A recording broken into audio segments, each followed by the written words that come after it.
Hey guys, welcome back to 5-Star Reviews. Today I have a book review for you guys. Book 1 in the Stormlight Archive, The Way of Kings by Brandon Sanderson. Let's get into it. So a little bit of an introduction. I'm a big reader. I like fantasy a lot. And I was looking for a new series. I went on some forums and realized that everyone kept recommending The Way of Kings, the Stormlight Archive. I picked it up and I read it. How do I feel about it? It's a really, really good start to a series. I have some negatives that I'll get into, but overall, I'm very excited to keep the series going, to get the next book, and to move forward. So starting out, we're going to go plot, characters. Overall plot, there's two main ones, right? Shalon, Kaladin. We focus on Kaladin, but Shalon is also there. Kaladin's plot is on the Shattered Plains with two other characters, Adolin and Delanar. Shalon is in her own spot with Jasna. It's cool because the Kaladin story is more of a traditional fantasy arc.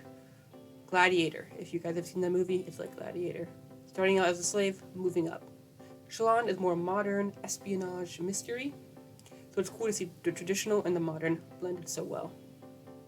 It also keeps the story flowing because you're not stuck with the one character, you can bounce back and forth, it keeps it exciting. That's kind of like an epic fantasy thing, and I think it's a good strategy. Sanderson uses it a lot to keep his story fresh. I mean, it's 1,000 pages, so he has to keep it fresh. But unfortunately, that kind of goes into one of my negatives. It's very long. The first 200 pages drag. I think the story could have been cut down from 1,000 to like 800. It would have been perfect. Especially the Kaladin stuff, in my opinion, it didn't hold my attention as well as Sanderson maybe thought it would for the average viewer, average reader, and I felt at some points like I wanted to get it going a little bit. But once you push past that initial grind, the payoff is worth it. The last 200 pages of this book are great. It kind of builds to a climax, and that climax is worth it. Push through it, guys, if you're reading this. It's definitely something that's worth it at the end. And then if you go back and read it again, I've heard that there are hints and stuff in there that make the repeat read worth it. So that's something I noticed. It's a little long and drawn out, but push through it, guys. You'll get through it. Moving on to characters, Kaladin is the focus of this story. You know, a man down on his luck who rises up. You know, unfortunately, Kaladin was not one of my favorite characters. He was okay and he was good enough, but he wasn't who I gravitated towards. That would be Dalinar. This knight who has these visions of the past, but he can't really understand why it's happening, is something very intriguing to me and something that I really enjoyed reading. His son, Adolin, is stuck in two worlds. One of his dads trying to believe his dad, and the other of everyone else telling him his dad's going crazy. He doesn't know what to believe, and it makes for a really interesting and dynamic read between his father, Dalinar, and himself, Adolin. Now, Shalon, her story is very modern, as I previously mentioned. You know, she needs to steal something from a character named Jasna. So she does some things to get in the position, but the whole time she's questioning herself. And that's something I think is really cool about this book. The characters are not one-dimensional. They don't completely believe in what they're doing, whether it be a protagonist or antagonist. They question themselves, and it makes the characters feel more realistic. And that goes for everyone, you know?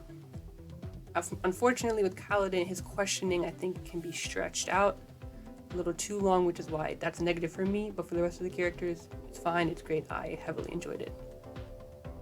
Now, the writing style was, you know, a little PG. It wasn't grimdark or something like that, but it was still good. I heard it kind of borrows from Wheel of Time, which Sanderson has written some of. I have not read Wheel of Time, but I'm just relaying that message to you guys that if you've read that, that's something to keep in mind. If you liked it, you didn't like it, it might impact how you feel about this book. But like I said, Sanderson really likes to use this kind of plot, rising action to a climax, which is worth it. I hear always books like that at the end it gets crazy, so it really makes you want to push through the boring parts near the beginning. So that's pretty much it, you know. It's a good book. I don't want to spoil too much for you guys. I want you guys to enjoy it. The plot is good. It drags a little. The characters are great. The setting, you know, it's a fantasy world with very unique fantasy characters and a unique magic system, so it's not repetitive, which is good. you want to know what's going on. Downer is kind of the viewer's eye into the past and the lore, which is pretty cool, which is why I liked him a lot. I think that if you're into epic fantasy and reading one book for a long period of time, go for it. This isn't something you can rush through. There are a lot of details in here, especially at the beginning. You really have to pay attention to what's happening, and if that's something you can do, pick this book up. It's going to be a 4 to 5 for me. The only negatives being the fact that it drags near the beginning and that Kaladin can be kind of annoying. Besides that, it's great, worth picking up, and that's all I can really say. I'm going to be reviewing the next book in the series, Words of Radiance. I've already finished it, so I'll be filming that video soon, putting it up for you guys to watch, alright? So that's all for me today.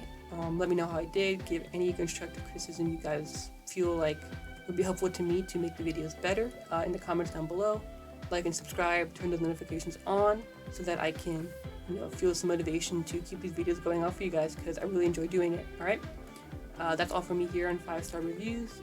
Let me know how I did down below, and I will talk to you guys next time. All right, have a great day. Enjoy whatever you guys are doing, and I'll see you guys soon. Goodbye.